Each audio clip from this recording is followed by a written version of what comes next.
eu sou o Kennedy Dias. Eu sou o Matheus Anelli. Aqui é o Marcos Jean. E está começando o Pentecast. Sai da frente, Satanás! Muito bem, galera, está começando o Pentecast. E nesse primeiro, inauguração, estamos inaugurando o Pentecast. E nesse primeiro episódio, nós vamos falar sobre um tema que nós estamos vivendo, nós vivenciamos, que é o que é ser pentecostal. Você já fez essa pergunta? Você já ouviu essa pergunta? Ou você nunca perguntou, nunca ouviu, mas tem curiosidade em saber? Então fica até o final deste episódio que com certeza, pelo menos um pouco, você vai entender sobre esse mistério que é o pentecostalismo. Comigo está ele, Matheus Anelli. Paz do Senhor, Matheus. Paz do Senhor Kennedy, paz do Senhor Jean, prazer estar com vocês aqui, apresentando nosso primeiro podcast, ou melhor, nosso primeiro Pentecast, né? Como eu disse, né, meu nome é Matheus, sou estudante de teologia e congrego na Assembleia de Deus Londrina, sede. Eu tenho praticamente 26 anos de crente, todos eles em igreja pentecostal. Então, assim, já vi muita coisa boa, também já vi muita coisa esquisita e espero colaborar um pouquinho aí no entendimento de vocês, ou pelo menos acender aquela chama pentecostal que está escondida. Muito bem, também está comigo aqui o Marcos Jean, que vai me ajudar a falar, desvendar esse mundo misterioso que é o mundo da teologia pentecostal e o mundo da Bíblia Sagrada. Marcos Jean, paz do Senhor. Opa, paz do Senhor, boa noite a todos. Para mim é um prazer poder participar desse primeiro episódio do nosso Pentecast e acreditamos que juntos iremos somar aí para o nosso conhecimento, para que a gente possa crescer juntos na graça e no conhecimento de Deus. Vamos que vamos!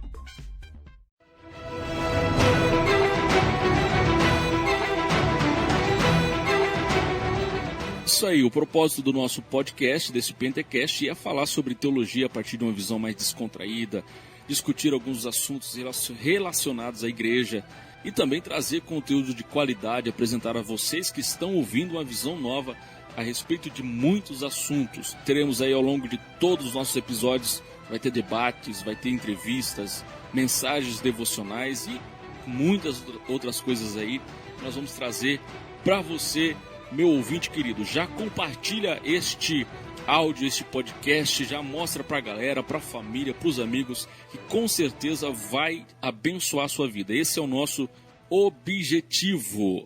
Eu bato há muito tempo nessa tecla lá na igreja. O batismo no Espírito Santo, ele tem que produzir em você um evangelista mais eficaz. Não é que, é claro, quem vai ser batizado vai ter o dom do evangelista. Não é isso que eu estou falando. Mas o que é batizado tem uma paixão evangelística maior do que um crente convencional.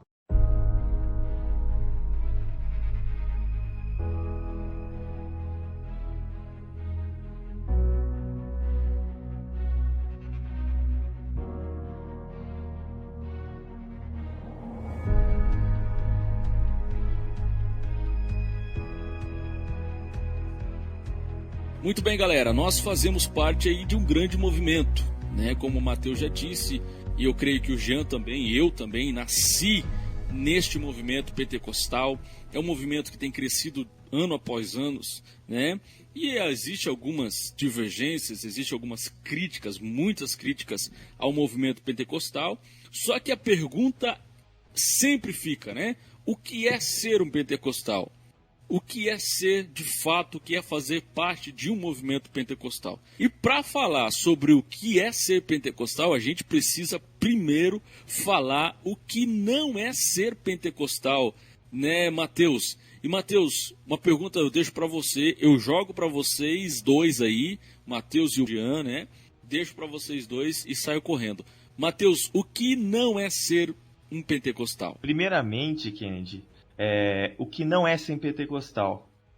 Geralmente o pessoal cria aquele estereótipo, principalmente aqueles que são de fora, e eles dizem que o pentecostal é aquele povo que só grita e roda no culto.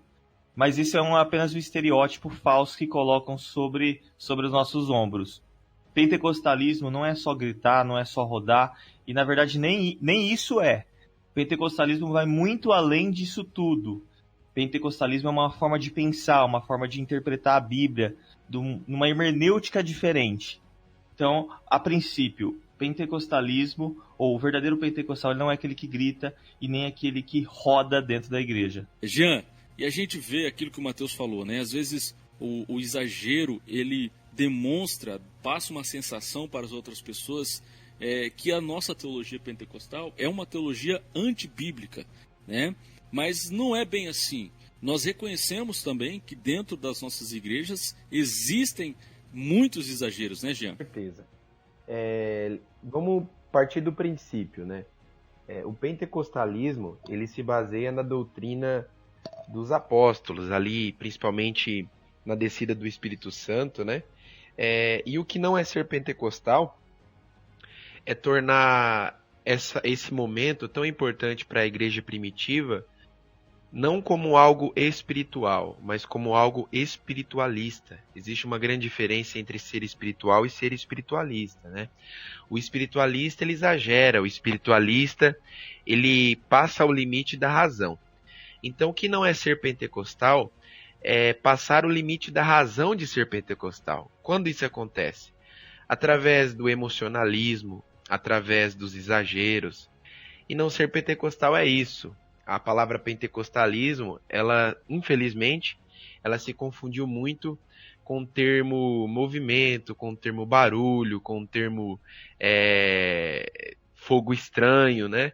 Infelizmente, isso tem acontecido no decorrer da história da igreja pentecostal, o que tem tornado o termo pentecostal banalizado, desprezado, até pelos nossos queridos irmãos reformados.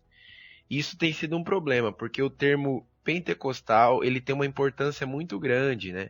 Como já foi dito, não ser pentecostal não é gritar, não é pular, ser pentecostal não é isso, não é somente o falar em línguas estranhas, né?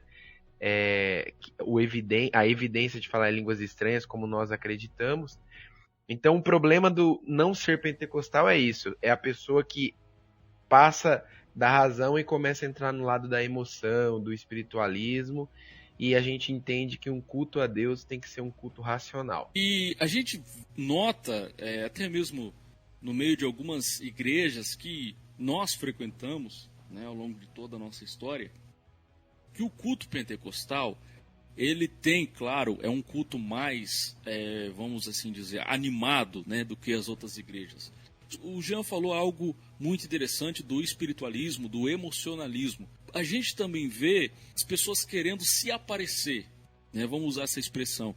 Se aparecer com o quê? Com a profecia, talvez pulando lá na frente, falando língua estranha mais alto que os outros, né? E a gente vê também esse tipo de exagero, e que eu não diria nem que é um exagero, mas sim uma discrepância, né, contra o reino de Deus, contra a igreja, querendo se aparecer, querendo se mostrar, dizer que é mais espiritual do que as pessoas, né?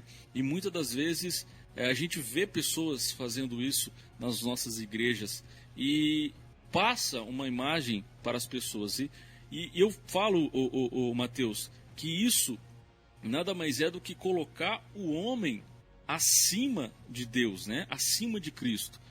E nós pentecostais, nós acreditamos, nós temos sim como alvo sempre glorificar a Deus. Com certeza, Kennedy. Uma coisa que a gente tem que levar em consideração é que o movimento pentecostal, ele também traz um elemento diferente para o culto. O culto não passa a ser apenas um culto racionalista. O culto tem que ser racional, mas não racionalista. O pentecostalismo, ele consegue trazer o sentimento, até porque o ser humano é um ser sentimental. E nessa de trazer o sentimento para o culto, as emoções, acaba havendo alguns exageros. Mas isso não é a unanimidade do pentecostalismo. Quando a gente começa a observar, por exemplo, os movimentos de avivamento durante a história, nós vemos que todos esses movimentos carregam na sua história momentos em que as pessoas extravasaram, momentos em que as pessoas caíram no chão, choraram. Então, assim, isso não é unanimidade dos pentecostais. O que a gente tem que entender? Não é porque existe um extravasar de sentimento que a gente tem que simplesmente excluir o movimento ou julgar o movimento só a partir das emoções, porque o pentecostalismo não é apenas isso. Mas assim, infelizmente, no nosso meio, no meio pentecostal, nós vemos realmente a supervalorização da espiritualidade externada nas atitudes ou nos movimentos, ou às vezes nos gritos, no exagero. E isso, infelizmente, acaba trazendo um atraso e até uma dispersão. A gente acaba se dispersando quando a gente está ouvindo o culto ou prestando atenção na palavra. Isso acaba deixando a gente um pouco perdido e isso, infelizmente, atrapalha a ordem no culto. Mas, como eu disse, a gente não está querendo tirar o sentimento do culto, mas normatizar tudo isso, para que o culto seja o mais agradável e racional possível para Deus. E a gente vê tanta coisa, né, ao longo da história, a gente vê tanta coisa na igreja que seria cômico se não fosse trágico, né? Gente profetizando coisa que não tem nada a ver, como tem uma história, né, não sei se é verdadeira essa história, diz que o irmão olhou para a irmã e falou assim, a irmã estava grávida, né? O irmão olhou para a irmã e disse assim, eis que tu terás um menino, e se duvidares serás uma menina, né? Então esse tipo de profecia, essas coisas forçadas, só para tentar mostrar para as pessoas que tem uma espiritualidade, o Espírito Santo na vida. E a gente vê muito disso, né? Exatamente. É interessante que a gente utilizou dois termos aqui. O termo espiritualista e o termo racionalista, né? Cada qual nos seus extremos. Então tudo que é extremo é ruim. Tudo que foge do equilíbrio é ruim, é problemático. Ser espiritualista é levar a supervalorizar o sentimento. Ser racionalista é supervalorizar o raciocínio. E eu acredito que o culto a Deus verdadeiro é um culto que ele fica no equilíbrio, ele fica no meio dos polos, tá?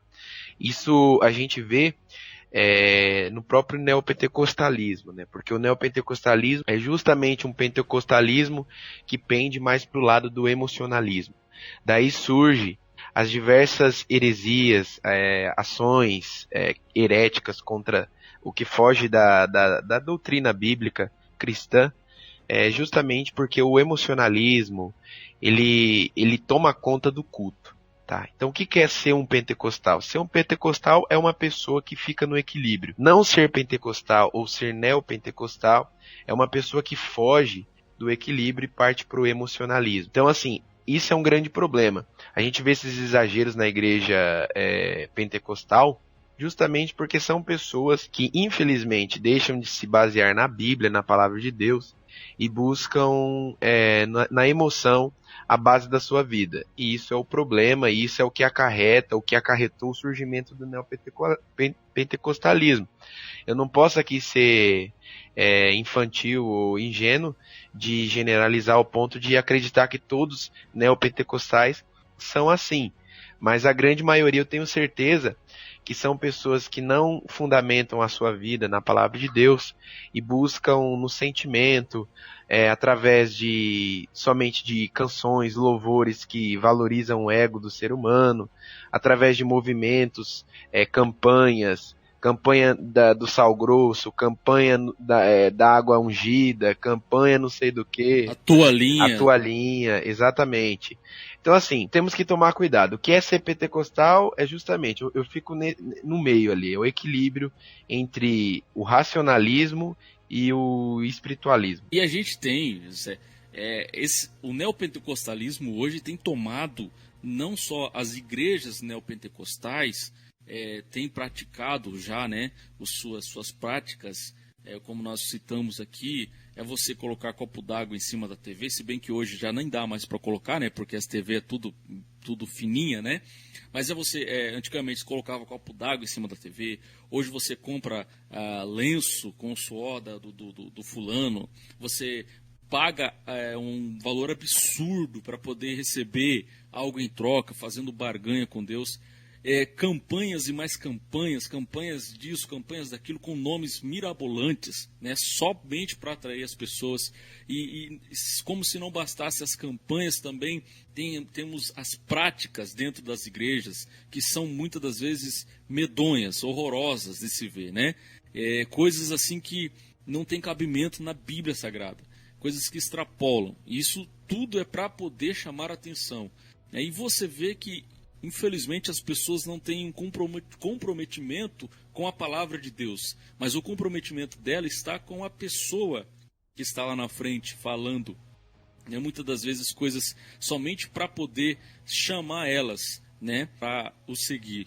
E a gente vê muito disso hoje do neopentecostalismo dentro das igrejas que são neopentecostais. Mas, infelizmente, o neopentecostalismo tem invadido as nossas igrejas históricas, né? Quando eu digo igrejas históricas, são Assembleia de Deus, São Quadrangular, entre outras igrejas, né? Nós fazemos parte da Assembleia de Deus, mas a gente reconhece que muita coisa errada está entrando dentro das muitas práticas neopentecostais, está entrando dentro das nossas igrejas, né, Mateus? Com certeza, Kennedy. Assim, o neopentecostalismo, ele é um movimento que ele é conhecido também como terceira onda pentecostal.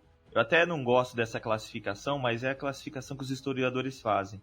Surge lá em 1980 com Edir Macedo, R.R. Soares, com a Igreja da Graça e Universal. E é interessante que eles trazem bastante daqueles elementos místicos de outras religiões para dentro do Evangelho. Então a questão da rosa ungida, como vocês falaram, a questão do copo com água. Então, assim, eles vendem algo que eles mesmos não conseguem entregar para o ouvinte. Só que esse discurso é um discurso tão poderoso que atrai uma multidão de pessoas. Então, assim, você pode ver na televisão o tanto de gente que se reúne nessas igrejas, o tanto de gente adepto a essas igrejas. Então, o neopentecostalismo ele tem esse poder de aglomerar pessoas, de juntar pessoas. Ele tem um elemento positivo também. Então, assim, a gente não pode só falar mal do neopentecostalismo, porque o neopentecostalismo ele traz muita gente para a igreja que, quando se toca, sai da igreja neopentecostal e vai para uma igreja pentecostal, por exemplo, vai para uma igreja tradicional. Então ele tem essa isca, ele consegue te atrair no começo e depois te redirecionar. Mas ele traz consigo esses elementos assim perigosos à fé cristã.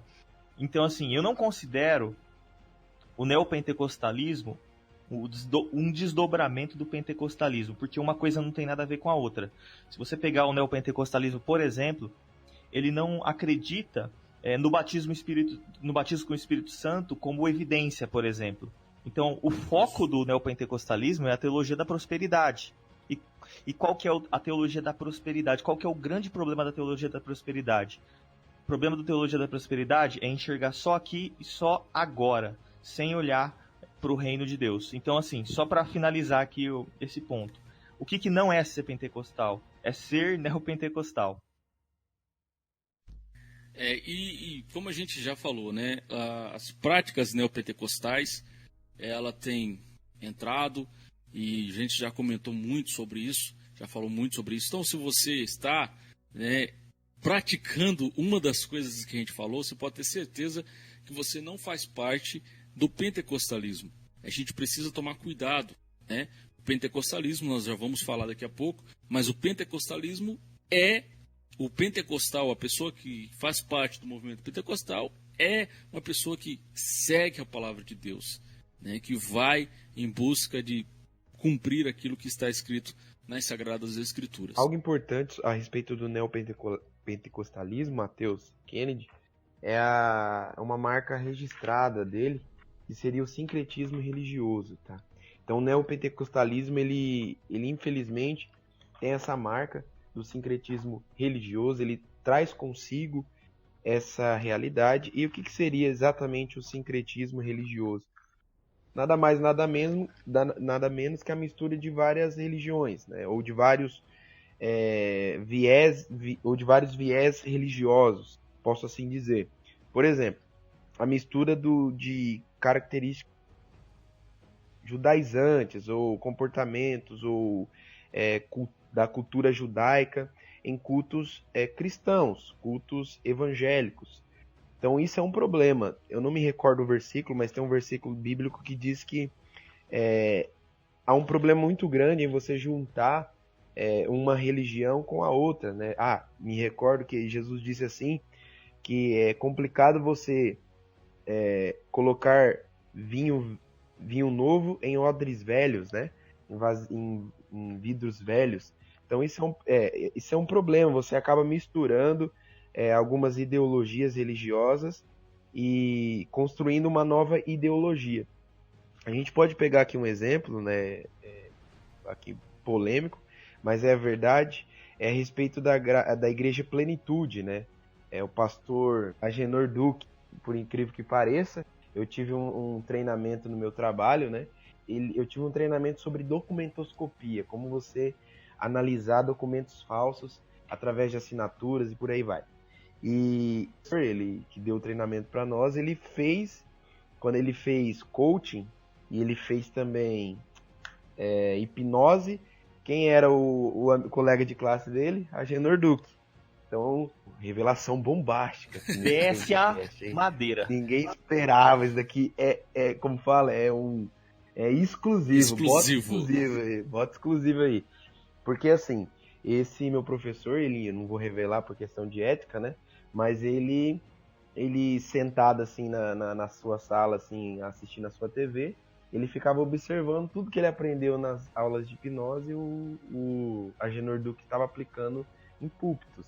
Então, assim, infelizmente, isso é a marca registrada do neopentecostalismo.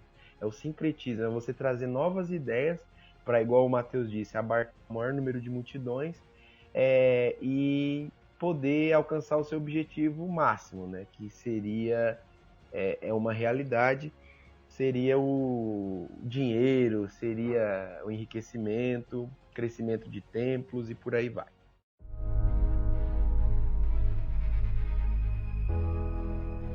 Aquele que é pentecostal também se preocupa com o estudo da teologia. Então, infelizmente, existe aquela imagem que criam da gente, que pentecostal é aquele que menospreza o estudo da teologia. E isso não é bem verdade. Muito embora, pelo menos no começo, isso aconteceu. Até porque o movimento pentecostal, no seu início, foi considerado subversivo, ridicularizado por fundamentalistas, até pelo movimento de santidade, pelos acadêmicos.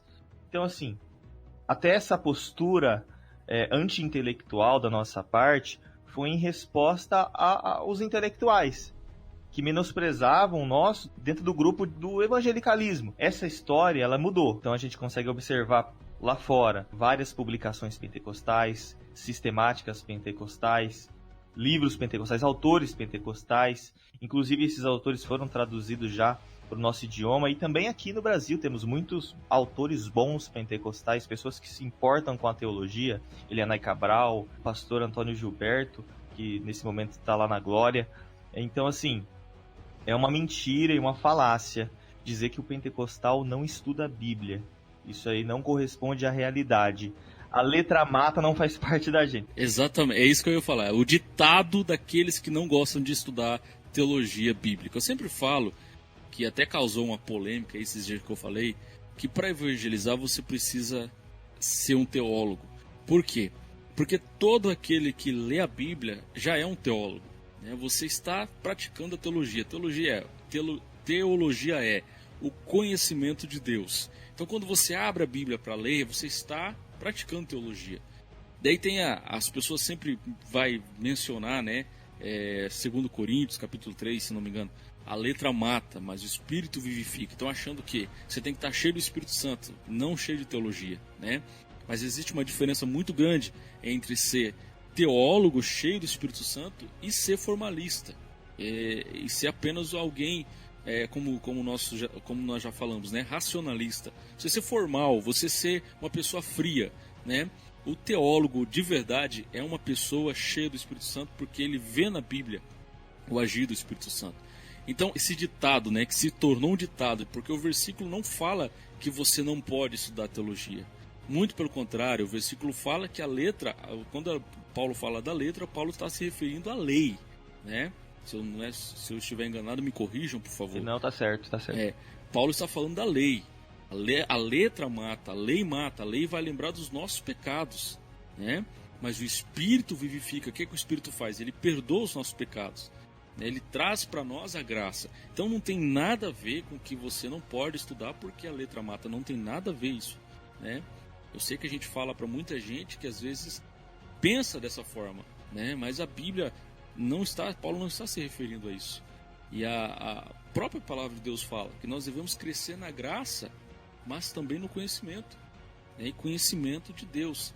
Conhecimento de Deus é você estar estudando teologia. Com certeza, com certeza. Pegando esse link aí, o pentecostal ele tem como premissa básica a observância das escrituras, né?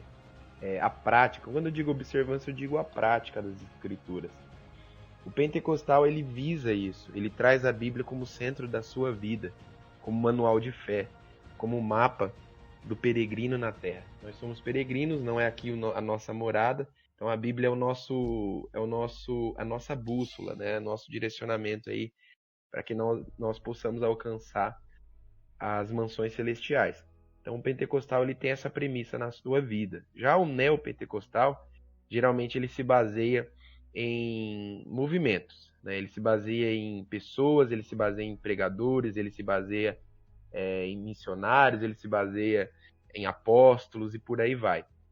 Esse dia eu estava até conversando com um amigo meu da igreja e até aconselhei ele, porque muitas vezes nós pentecostais se tornamos neopentecostais dentro da igreja pentecostal. Eu vou te explicar como.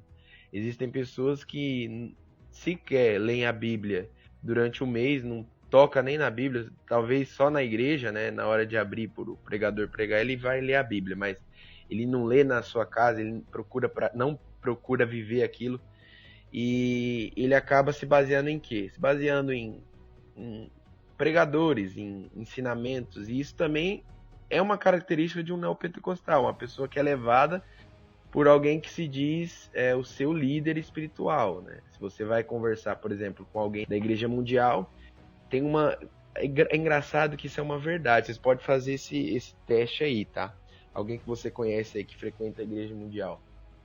Geralmente o membro da Igreja Mundial ele tem praticamente uma afeição tão grande pelo líder magno, né? O líder máximo ali da Igreja Mundial. É como se fosse quase uma idolatria, tá? Entre aspas. Por quê?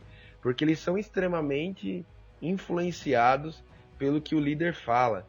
Então isso é um problema. Nós pentecostais acreditamos diferente. Nós acreditamos que se o líder não sai daquilo que a palavra de Deus ensina, ele já não se torna mais nosso líder, entendeu? Nós já não estamos mais debaixo da obediência a ele. Então essa é uma característica fundamental do pentecostal. O pentecostal segue a palavra como premissa para a sua vida. Oh, happy day. Oh, happy day. Oh, happy day. Oh, happy day. Yeah, when Jesus walked. When Jesus walked. When Jesus walked. When Jesus walked. Well, my Jesus walked. When Jesus walked. He washed my sins away. Oh, happy day. Anybody know what I'm talking about? Yeah, come on. He taught me. É isso aí, agora a gente deu uns toques, né, falando sobre o que não é ser pentecostal, mas a partir de agora nós precisamos explicar para as pessoas também o que é ser pentecostal. Qual é a nossa raiz, de onde nós tiramos essa... Nós não, né, mas os nossos irmãos do passado tiraram essa ideia, né, de ser pentecostal. E a gente às vezes é conhecido somente por falar em línguas estranhas, a glossolalia, se é assim que eu posso dizer, né? Mas não, né? Existe muito mais, as coisas vão muito mais além do que apenas falar em línguas estranhas. É claro que é muito gostoso você falar línguas estranhas, mas não é só isso, né, Mateus? Com certeza, até o pentecostalismo ele é entendido teologicamente apenas a partir da glossolalia, né? E essa não é uma realidade. O pentecostalismo ele é maior do que isso teologicamente falando. a mensagem é simples, mas não deixa de ser teológica. Jesus Cristo salva, Jesus Cristo cura, Jesus Cristo batiza com o Espírito Santo e breve voltará. Então a gente consegue perceber elementos da doutrina da santificação, do batismo com o Espírito Santo, da volta de Cristo. Então a nossa teologia vai muito além disso. Então assim, começando a falar sobre aquilo que é ser um pentecostal. Pentecostal é aquele que acredita na continuidade dos dons espirituais. Então assim, não é possível ser cessacionista e estar numa igreja pentecostal. Isso é impossível. O pentecostal, de fato, ele acredita na continuidade dos dons espirituais. Ele acredita na continuidade de Atos como uma história que é a minha história, assim como Robert Menzies fala no livro dele Pentecostes. Então, aquela realidade de Atos é a minha realidade. Aqueles dons espirituais contidos em 1 Coríntios capítulo 12 até o 14 faz parte da minha realidade também. Então nós acreditamos que Deus continua atuando e que não cessou a atuação dos dons espirituais apenas na era apostólica, mas que eles continuam atuando na igreja hoje, até porque o dom é para a edificação da igreja, e a igreja precisa ser edificada. Nós acreditamos sim, né? E a gente quando lê Atos, como o Mateus citou, Robert Menzies, ele escreve no livro dele, muito bom, até recomendo para vocês, Pentecoste, essa história é a nossa história. Menzies vai dizer que nós estamos, a nossa teologia, né, está inserida em grande parte no livro de Atos, como o Mateus disse, é uma teologia simples, porém objetiva, porém também cheia de Deus, né? É uma teologia simples, mas cheia de Deus. Nós não estamos fazendo isso aqui porque achamos bonito, não, nós acreditamos que todos aqueles milagres, todas aquelas operações de sinais e maravilhas que aconteceu em Atos e também na pessoa de Cristo, né, Lucas ele vai retratar muito bem toda essa linha de Cristo com as suas curas, seus milagres. Nós podemos também nesses últimos dias cumprir de acordo com o Espírito Santo sendo derramado em nossas vidas. Quando a gente lê Atos capítulo 2, versículo 17, eu vejo algo muito interessante aqui, Jean, que olha o que Pedro vai dizer. E acontecerá nos últimos dias, diz o Senhor, que derramarei do meu espírito sobre toda a carne. Vossos filhos e vossas filhas profetizarão, vossos jovens terão visões e sonharão vossos velhos. Versículo 18. Até sobre os meus servos e sobre as minhas servas derramarei do meu espírito naqueles dias e profetizarão. E aí quando a gente vem para o reavivamento da Rua Azusa, porque eu digo vem, porque passou muitos anos, a gente vê que naquele momento ali, naquela ocasião, quem foi impactado pelo Espírito Santo foi um afro-americano, né? William Seymour, um homem negro, né? Um homem pobre, foi o primeiro impactado, foi o que liderou o movimento da Rua Azusa. Então, um homem simples, e o evangelho pentecostal, ele cresceu, né, no meio de pessoas simples. E aí se cumprindo o texto que Pedro, aqui em Atos 2,17, ele está se referindo à profecia de Joel, mas ele está dando continuidade, né, a essa profecia, e ele está tirando a elite, né, e entregando para o povo a presença de Deus, a presença do Espírito Santo. Veja que Pedro ele disse, até sobre os meus servos e sobre as minhas servas derramarei do meu espírito naqueles dias e eles profetizarão. Então todos, né, a teologia pentecostal é uma teologia que abrange todos, sem exceção, né, Jean? Exatamente.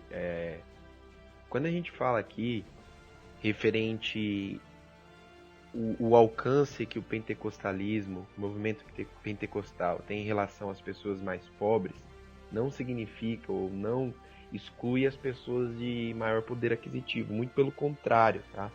É que anteriormente as religiões, os movimentos religiosos da época de Jesus, não poderia falar de outra forma, focava-se muito, anteriormente a Jesus, no caso, focava-se muito na riqueza, né? na exuberância do ouro, da prata e por aí vai. O movimento cristão, o movimento do cristianismo através de Cristo e posteriormente o ressurgimento, ou vamos dizer, o aquecimento do cristianismo com o movimento pentecostalismo, ele vem justamente para abarcar toda a sociedade, independente da sua classe social. Isso a gente vê quando Pedro ele expõe, ele faz o seu sermão, né? Varões galileus, e ele começa a expor todo o histórico, toda a importância de Jesus na Terra, antes de ser ascendido aos céus. Ele diz que ele suplicou para que aquele povo que estava escutando aquele sermão pudesse se salvar daquela geração perversa, através de simplesmente aceitar esse movimento que nascia naquele momento ali para suas vidas, né? A gente vê em Atos capítulo 2, versículo 41, que de bom grado receberam a sua palavra, e naquele dia agregaram-se quase 3.000 almas. Então, assim, foi algo muito, muito instantâneo. E é importante enfatizar que, além de tudo aí que o nosso querido Mateus disse a respeito do que é ser pentecostal, né? O Kennedy também já pincelou aí, é importante falar também que o movimento pentecostal ele tem como premissa, eu posso dizer, central, o evangelismo, né? A salvação como premissa básica aí do movimento pentecostal. Então, quando Jesus colocou o Espírito Santo como o nosso consolador, o Espírito Santo nos revestiu através do batismo como testemunhas, e nos deu o poder para que nós possamos testemunhar justamente essa experiência do batismo no Espírito Santo como a salvação em Cristo. Então, é importante falar que se você não sente desejo de testemunhar do Evangelho de Cristo, pentecostal você não é. Exatamente, olha aí. Paulada. Pega essa. Pega essa. Então, é exatamente, Jean, o que você está falando. Né? Jesus, ele, antes de ser assunto aos céus, ele disse aos seus discípulos: mas recebereis poder ao descer sobre vós o Espírito Santo, e ser-me-eis testemunhas, tanto em Jerusalém, como em toda a Judéia e Samaria, até os confins da terra. O Gutierrez, ele diz, né, que o batismo no Espírito Santo é poder para você se tornar um grande evangelista. Não foi com essas palavras, mas mais ou menos ele disse isso. Então, pregar o evangelho, ser pentecostal, é ter ousadia para anunciar o evangelho.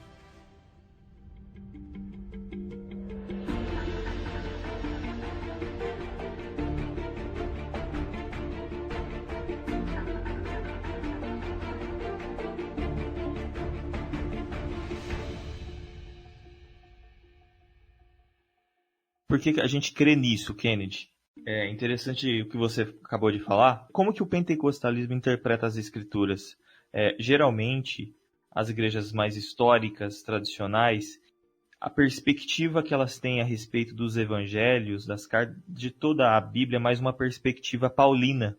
Então, eles colocam as lentes paulinas para interpretar o Novo Testamento, por exemplo. Só que eles esquecem que quando nós lemos Lucas, Atos, os 2 volumes de Lucas, nós não podemos colocar uma lente paulina, nós temos que ler a partir do que Lucas está escrevendo, porque Lucas não escreve apenas uma narrativa, uma história, mas Lucas, além de fazer história, trabalha com teologia, e a nossa teologia, principalmente, está em Lucas.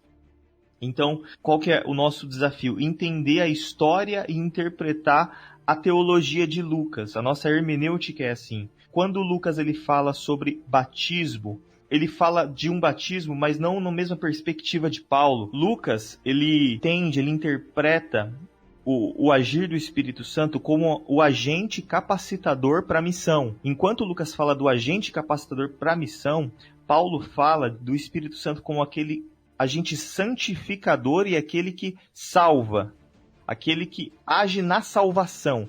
Então, essas perspectivas não que são elas não são discordantes, mas elas são complementares. Lucas não fala algo totalmente diferente daquilo que Paulo fala, mas a visão deles é complementar. Para ficar um pouquinho mais claro aqui, quando nós entendemos justificação pela fé de Paulo, nós entendemos que é pela fé que o homem é justificado diante de Deus, mas quando nós lemos Tiago, ele fala que a fé acompanha as obras. Os dois, eles não estão falando coisas diferentes, eles estão falando coisas complementares. Você tem que ter o elemento da fé, e a fé é Deus que dá. Todavia, a fé sozinha não vale de nada, Tiago diz, mas existem atitudes que nós devemos ter como cristãos. E a gente crê, né, o pentecostal ele crê que o batismo no Espírito Santo é algo que acontece após a conversão, é um revestimento de poder. Mas nós acreditamos também, e aí nós nos assemelhamos muito aos nossos queridos irmãos calvinistas reformados, nós acreditamos também que quando a pessoa aceita Cristo, ela recebe também o Espírito Santo. Senão, não teria como aceitar, o Espírito Santo não o convenceria do seu pecado, né?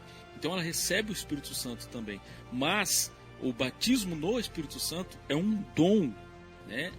Pós-conversão, e pode acontecer também já na conversão, mas é um dom que a pessoa recebe, né? E um revestimento de poder, como nós dissemos, para ter mais ousadia para a pregação do Evangelho. E como o Mateus disse, muita gente pega o Novo Testamento todo e coloca numa caixinha como se fosse o Novo Testamento de Paulo. Mas não, quando Paulo vai... Eu penso, né? Eu particularmente penso que Paulo, ele organiza aquilo que Lucas falou no seu Evangelho e também em Atos. Paulo, ele vai dar uma organização, né?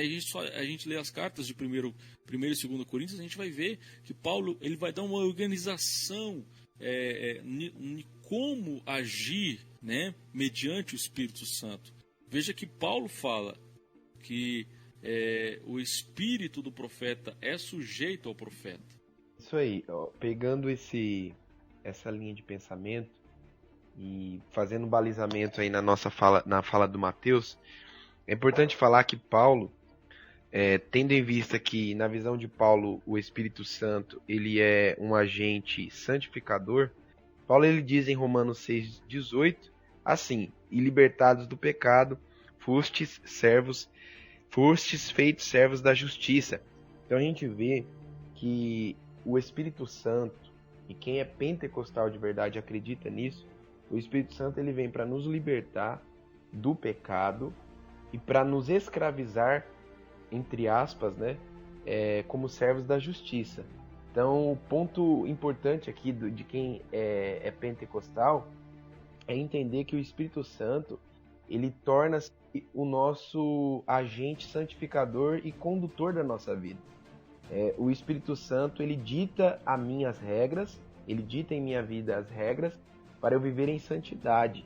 Tá?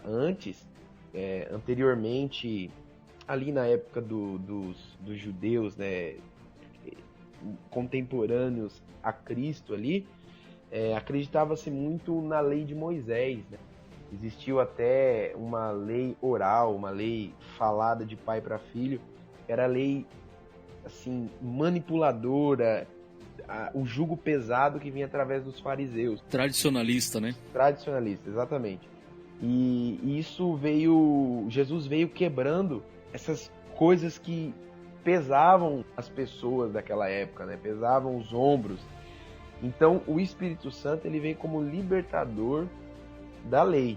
É por isso que a gente falou já, né? A letra mata. Na verdade, é a lei. O poder da lei mata, porque através da lei eu conheci o pecado. Paulo diz isso. Através da lei eu conheci o pecado e o pecado nasceu dentro de mim. E o Espírito Santo vem justamente para readequar a nossa vida no caminho correto para alcançar o céu. O nosso objetivo é esse, é por isso que estamos aqui. Quem é pentecostal entende isso, entende que o Espírito Santo, os dons do Espírito Santo, o Espírito Santo ele passa a se tornar o condutor da minha vida. Se você procurar aí, se você vê pessoas neopentecostais, o agente santificador dessas pessoas geralmente Lógico que tem exceções, tá? Mas geralmente são artifícios, são fontes externas, exceto o Espírito Santo.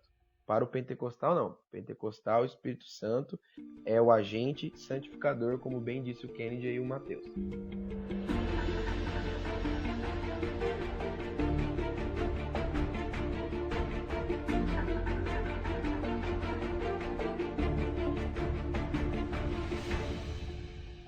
É algo que a gente não pode esquecer ao falar sobre o pentecostal. O pentecostal é aquele que tem experiência.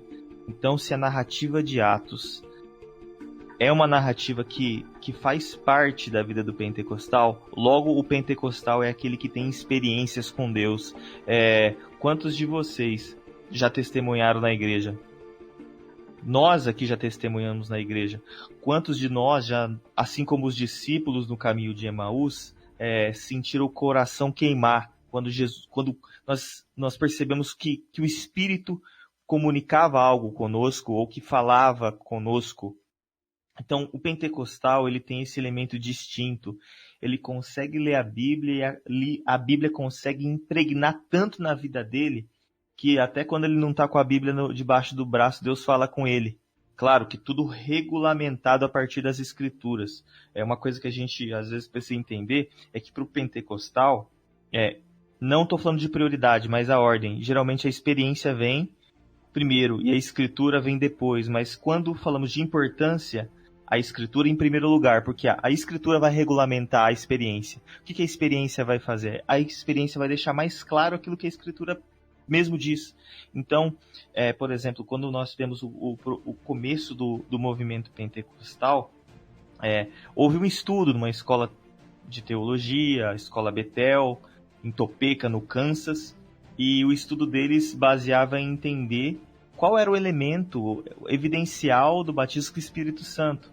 Então, eles estudaram, oraram e daí as pessoas foram batizadas com o Espírito Santo e falaram em novas línguas, e eles entenderam que a experiência, ela clarifica a doutrina, clarifica o entendimento das Escrituras. Quando a gente fala de experiência, nós falamos de prática, né? Que nós pegamos a base teológica da nossa teologia, está em Atos dos Apóstolos.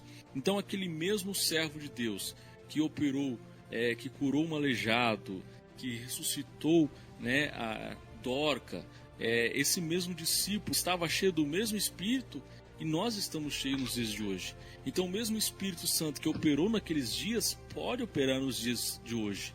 É o mesmo Espírito Santo que encheu as pessoas, os discípulos lá no cenáculo, pode encher as nossas igrejas hoje. Isso que nós acreditamos e é isso que nós vivemos. É claro, no começo nós começamos a falar sobre os exageros, né? Pular, rodopiar, fazer aviãozinho e tudo quanto é coisa. Mas nós acreditamos que quando o Espírito Santo é derramado de forma integral, de forma sincera, as pessoas elas vão manifestar a presença do Espírito Santo nas suas vidas. Às vezes levantando a mão, falando em línguas estranhas, glorificando a Deus. E tem muita gente que fala que a igreja pentecostal é uma igreja barulhenta, né? Mas existem igrejas barulhentas que são barulhentas pela presença do Espírito Santo no meio do seu povo, né? Não somos barulhentos apenas por ser barulhentos. Nós somos barulhentos porque estamos cheios da presença de Deus. Às vezes isso varia, né? Vai de pessoa a pessoa. Tem gente que gosta de adorar a Deus de maneira mais quieta e tem gente que gosta de adorar a Deus de maneira mais extravagante. Mas todas ali, eu creio, né, e a grande maioria do povo de Deus, povo pentecostal, adora a Deus de forma sincera e às vezes extravasa, né? Às vezes manifesta isso, né, Jean? Exatamente. É importante falar aqui que a gente não está rotulando que o crente pentecostal ele não pode pular, ele não pode rodopiar ou até mesmo ele não pode gritar. Ninguém está falando sobre isso. Até porque a gente comentou também que não existe, a gente não pode ser racionalista. Quantas vezes meu Deus, deu vontade de pular, de gritar, de pular, de chorar, Mas dentro de mim eu tinha certeza do que eu estava sentindo, ou seja, racionalidade, tá? Quando a gente fala de exageros, é o emocionalismo, é irracionalidade. E outra, é importante enfatizar que o crente pentecostal, ele é alegre, tá? É a característica principal do pentecostalismo, é a alegria. Se você frequentar igrejas pentecostais clássicas, ou acho que esse termo não é muito legal, mas as igrejas pentecostais mais raiz, né? Você vai ver a característica principal é a alegria, é um culto alegre, é um culto feliz. E se você vê que o culto está ficando triste, o pastor já começa a conduzir o culto ali já para, né, já a alegria fluir dentro do coração da igreja. E tem um versículo da Bíblia que eu gosto muito, em Hebreus, que diz assim: amaste a justiça e aborreceste a iniquidade. Por isso Deus, o teu Deus, te ungiu com óleo de alegria, mais do que a teus companheiros. Ou seja, óleo a tipificação, é o tipo do Espírito Santo, né? O óleo significa o Espírito Santo, o óleo de alegria. Então, assim, a característica principal do pentecostalismo é a alegria, tá? Vem nessa linha que o Kennedy disse. O próprio Jesus disse, né? Não vos embriagueis com vinho em que há contenda, mas enchei-vos do Espírito. Né? Então, o vinho representa também a alegria, né? Então Jesus está dizendo, olha, deixa o vinho de lado, o vinho tem contenda, o vinho você fica alegre demais, mas o Espírito Santo te dá uma alegria, vamos dizer, uma alegria pura, né? Uma alegria em que você sente sempre, eterna, né? E sem danos à sua vida. Ô Kennedy, deixa eu só fazer uma retificação aqui. Esse versículo que eu li, ele diz respeito a Jesus, tá? Foi destinado a Cristo. Então, ele se refere a Jesus, que Jesus amou a justiça, aborreceu a iniquidade e recebeu o óleo da alegria. Mas Jesus, ele é o nosso exemplo, né? Então, se ele foi revestido com o óleo da alegria, quanto mais a gente, né? Oh, happy day. Oh, happy day. Oh, happy day. Oh, happy day. Yeah, when Jesus walked. When Jesus walked. When Jesus walked. When Jesus walked. Well, my Jesus walked. When Jesus walked. He washed my sins away. Oh, happy day. Anybody know what I'm talking about? Yeah, come on. He taught me. He taught me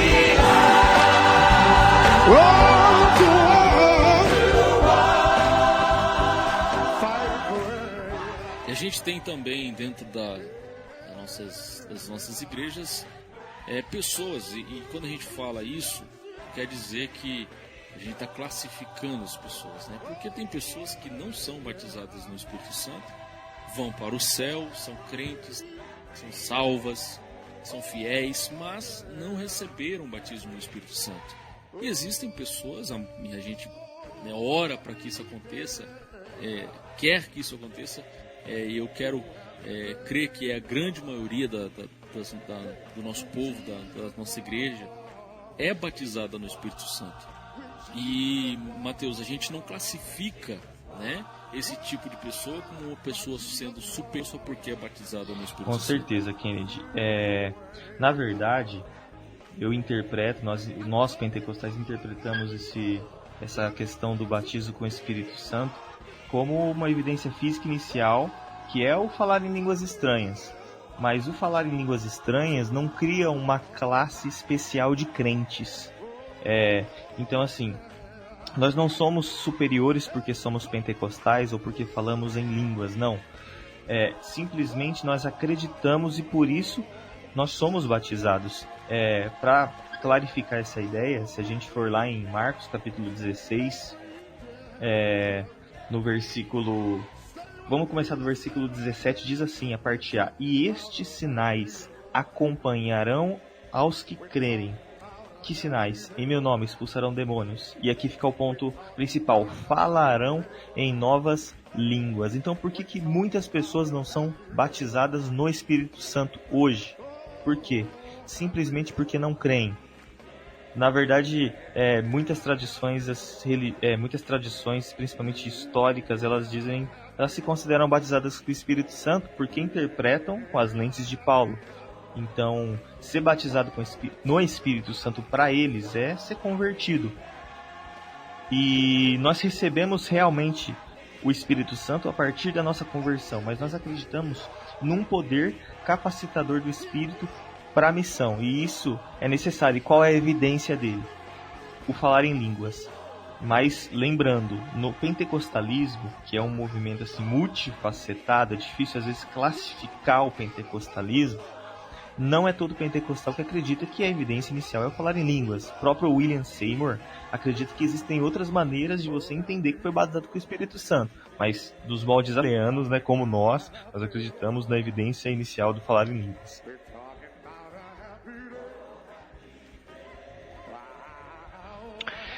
O batismo na minha vida, ele veio como um gás, né? Vamos falar em termos como um jovem falaria, um jovem normal, né? Ele veio como um combustível para minha vida. Ser batizado no Espírito Santo, para mim, significa um presente de Deus. O batismo no Espírito Santo, ele só me fez perceber o quanto eu preciso de Deus na minha vida. O Espírito Santo, em rápidas palavras, ele torna o jovem sensível a Deus. O jovem sem um batismo no Espírito Santo é um jovem insensível em relação a Deus. Nossa, mas isso é forte, hein? Mas é assim mesmo. Porque o Espírito Santo, ele nos sensibiliza da pessoa de Cristo na nossa vida. Ele nos conecta com Cristo. Então, ser batizado no Espírito Santo é algo muito importante. Eu lembro quando eu fui batizado no Espírito Santo, tem até marcado aqui na minha Bíblia, foi no dia 22/3/2008. Olha que maravilha. Já faz aí praticamente 11 anos que eu fui batizado no Espírito Santo, né? E isso foi um marco na minha vida. Eu lembro como que se fosse hoje, aconteceu, o que eu senti. E depois como foi a gente comentando que queria sentir aquilo de novo. E foi muito maravilhoso. A mensagem que eu deixo para o jovem que talvez não busque o batismo do Espírito Santo por medo, por vergonha, pode ser qualquer motivo que você tenha no seu coração. Deixa a seguinte mensagem para você. Se você quer sentir o pedacinho do céu antes de chegar lá, busque o batismo do Espírito Santo. É a melhor coisa que um jovem cristão pode buscar. E depois do batismo, nós nos tornamos outra pessoa. Nós nos tornamos mais fiéis a Deus. Nós passamos a ter certeza da nossa salvação. E a gente passa a entender o quanto nós somos dependentes de Deus através do Espírito Santo. O Espírito Santo, ele nos constrange. O Espírito Santo, ele nos torna espirituais. E nós passamos a ter a mente de Cristo nas nossas vidas. A Bíblia diz assim que nós devemos andar em espírito para não cumprir com as concupiscências da carne. Então busque o Espírito Santo como seu agente santificador, como seu agente de evangelismo, como seu agente consolador, curador. Busque o Espírito Santo como o teu melhor amigo. Pode ter certeza que se você buscar o Espírito Santo da forma mais sincera possível, ele vai batizar você, ele vai te encher, ele vai te transbordar de uma alegria tão maravilhosa que você não vai querer mais deixar de senti-lo na sua vida. Tenha uma boa noite. E nesse Pentecast aí, eu nem sei se era para se despedir, querido. Pode despedir já. Mas já deixei a minha mensagem aí, que Deus abençoe você. É isso aí, Matheus, se despeça da galera aí. Pessoal, ouvintes, para finalizar, eu vou contar um breve testemunho, mas é bem rápido mesmo, tá? Lá em Cabriúva, um pastor, amigo nosso, pastor Patrício, a mulher dele conta que ela estava cuidando de uma criancinha e essa criancinha era muito sapeca, sabe? E nesse momento que essa criancinha estava fazendo bagunça, ela chega na criança, dá um pequeno beliscão nela e fala assim: vai orar, menininha, vai orar.